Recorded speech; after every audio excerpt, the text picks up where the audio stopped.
talking about the body and the blood of the Lord, and they're like, these people are, they're getting together in their secret rites, and they've got someone they've killed, and they're eating their flesh, and they're drinking the blood. These are horrible people. These are cannibals. Of course, that was just a bunch of nonsense. It's just, fake news about these people. They were called incestuous as well. These are people who commit incest with each other, because the Lord's Supper was called a love feast. And they would come together, and they didn't understand agape love and what that meant, that we love one another, and we're there to fellowship one with another, and we called each other brother and sister. That was very strange to the Romans. They didn't talk like that. And when Christians called fellow believers brother or sister, that just was strange. And so these people commit incest. Also, they were called subversive because they met in secret, usually because they were being persecuted. But, what are they doing in secret? What are these people meeting in the catacombs about? They were also called treasonous because they held no allegiance to Caesar. They didn't see him as a god, and so these people committed treason against Rome. They're not with the empire. And the empire's here to create peace and have prosperity, and these people they're not on our side. They were also called haters as well.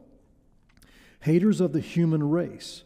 Odio humani generis is the Greek phrase that odious, we get the word odious, that's hateful. Humani, humans, generis, the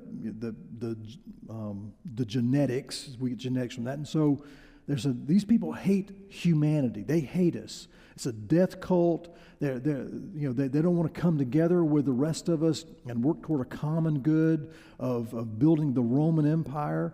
These are terrible people. And of course they were called cursed as well. The gods had cursed them, and anywhere you saw Christians, there were going to be cursed events. And so when natural events took place, whether the eruption of Vesuvius or earthquakes took place, it was always blamed on the Christians because they're like, they've upset the gods. They made our gods mad. We've got to get rid of these people because they are cursed and they bring a curse with them. And so they were mistreated. Now, this has happened all throughout Christian history. We can talk about many cases in almost every culture where Christians have been misunderstood and mistreated. They've been accused of all kinds of crazy things. The whole reason we have a country where people came to seek religious freedom is because of the persecution that evangelical Christians faced in England, from the Church of England. And so your Puritans and your Pilgrims, they came to America. A lot of times your Baptists came here too, because the Church of England compelled people to pay tithes to the church. They had the tithe laws. And so your Methodists, your Quakers felt like, we're being made to give 10% of all of our income. All of our agricultural products has to go to the Church of England, and they were enriching the Church of England, even though they didn't want to belong to the Church of England.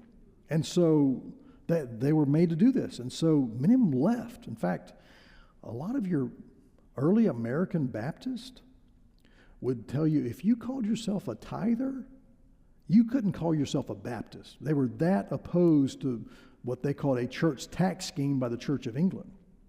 And I mean, many of your Puritans preached against tithing because of what the Church of England was doing. I mean, the tithe laws weren't even repealed in England until the 1930s. I mean, everyone had to give 10% of their income to the Church of England.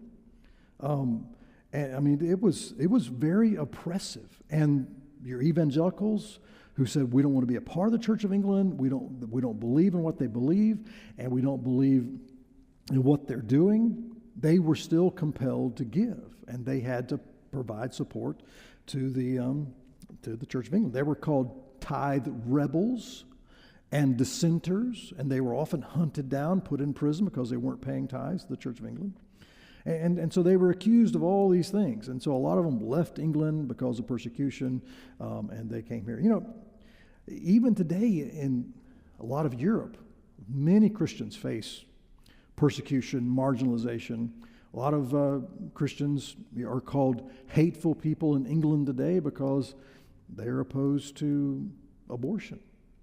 And people are being put in prison, locked up because they stand outside of an abortion clinic and they pray silently. And so there's a lot of oppression that's happening. And so Christians are always accused of things. I mean, that doesn't have to come from just, apostate churches like the Church of England. It could come from people